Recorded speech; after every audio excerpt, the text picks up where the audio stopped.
Welcome back to What If Multiverse. Today we are going to explore one of the most controversial and divisive scenarios in education and society. What if schools erased LGBTQ history? Before we go deeper, don't forget to hit the like button and subscribe to the channel so you won't miss the other bold scenarios we will cover. This question, while it looks simple on the surface, carries very deep roots in sociology, politics, psychology, and cultural identity. When we talk about history, we are not only referring to the past, but also to a form of collective memory that shapes the present and guides the future. Emil Durkheim, the father of modern sociology, once said that education is society's way of reproducing itself by transmitting its values to the next generation. If a part of history is erased, then a part of collective memory is broken, which according to Durkheim can weaken the very bonds that hold society together. Yet on the other hand, many parents and educators argue that children at a young age are not ready to face these complex issues.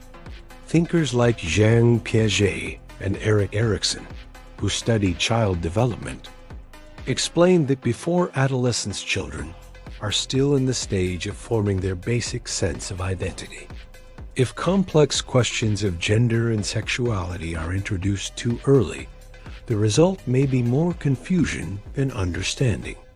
That is why some parents feel that erasing this part of history is not censorship, but rather a form of protection, a way of letting kids grow up without a heavy burden on their shoulders. From this perspective, there is no clear reason why a 10-year-old in grade 4 or 5 needs to read about the struggles of sexual minorities in history classes. And this is exactly where the controversy explodes. Opponents of erasure argue that children will inevitably learn about these topics. But if schools don't provide accurate knowledge, they will turn to the internet and social media. As Michel Foucault reminded us, knowledge and power are always connected, and when power silences knowledge in one place, that knowledge simply finds another, often uncontrolled, channel. So erasing LGBTQ+ history in schools doesn't mean erasing it from the minds of the young generation. It only means the transmission shifts to spaces that are less reliable. Here it is useful to mention Jürgen Habermas, who wrote about the public sphere. He argued that a healthy society requires an open arena where all voices are heard. If LGBTQ+ history is removed from textbooks, then an important set of voices is excluded from the official narrative, which distorts the public sphere. The outcome is that future citizens might grow up with a one-sided or incomplete picture of their own society. But let's return to the main point of those who support erasure. They claim that they are protecting their children from unnecessary exposure. They say, let kids grow, let them reach high school or university. And then, when they are intellectually mature, they can analyze these issues for themselves. It sounds like a reasonable point, because how can a child who still struggles with multiplication tables fully process the political complexities of modern identity debates? Civil rights activists and many sociologists strongly disagree. Pierre Bourdieu emphasized that education is not neutral. It reproduces existing power structures. When a history is erased, the dominant group imposes its own narrative and marginal voices are silenced. This is what scholars call symbolic erasure, and it can be just as damaging as physical violence. On a societal level, erasing this history may lead to a generation that is indifferent to real struggles.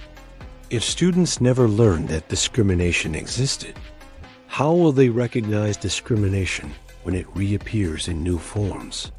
The philosopher George Santayana warned that those who cannot remember the past are condemned to repeat it. And this warning speaks directly to our scenario. At the same time, it is fair to acknowledge that early education is extremely sensitive.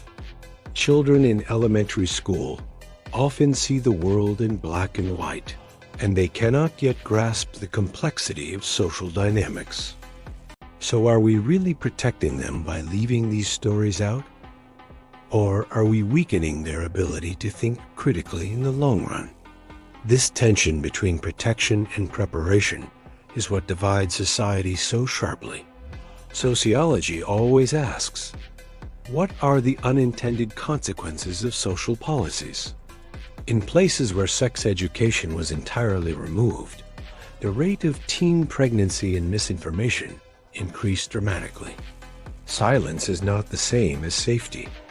Therefore, removing LGBTQ+ history might create social consequences that we cannot fully see today, but will face tomorrow. Another concern is the politicization of education.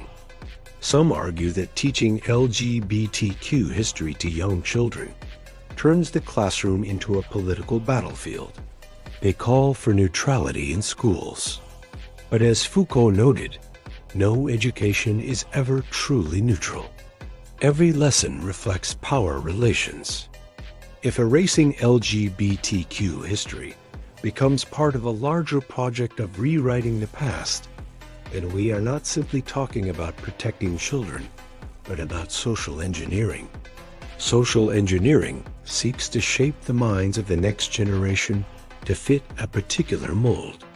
And history shows us that engineered societies become more polarized and less democratic. So even if you personally support erasure, you must still ask, who decides what gets erased and what remains? That is the core question here. If we give that authority to parents, education may become fragmented and unstable because every family has a different view. If we give it to the state, we risk authoritarian manipulation of history. So we are trapped in a dilemma. Some sociologists suggest a middle path. Offer flexibility. Let parents opt their children in or out of certain lessons. This could balance parental rights with historical accuracy. But it may also create inequality, because some students will grow up informed while others remain ignorant. At the end of the day, this is not just an educational debate, but a cultural and political struggle. It is about who has the power to define the dominant narrative of society. History has always been a battlefield of competing stories, and the erasure of LGBTQ history is only the latest chapter in that ongoing battle. So, what if schools truly erased this history? In the short term, elementary schools might become calmer and less polarized. But in the long term, society would face deeper divisions, stronger misunderstandings, and the risk of repeating past injustices.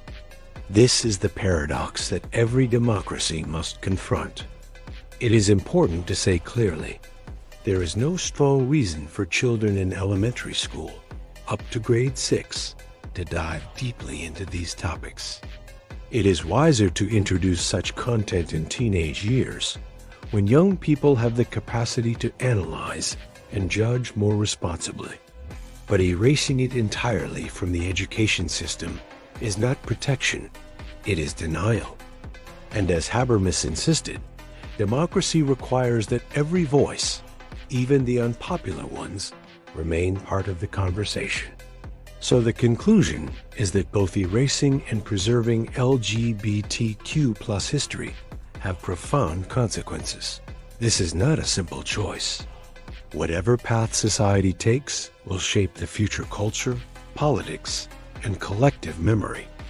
And that is why the question is so explosive. Now the question turns to you. Do you think erasing this history would protect children? Or do you think it would harm society in the long run? Leave your thoughts in the comments below. We want to hear your voice. And if you found this scenario thought-provoking, please like this video and subscribe to What If Multiverse so you want to miss the next journey into alternate realities. This is only one universe of possibilities, and we are just getting started.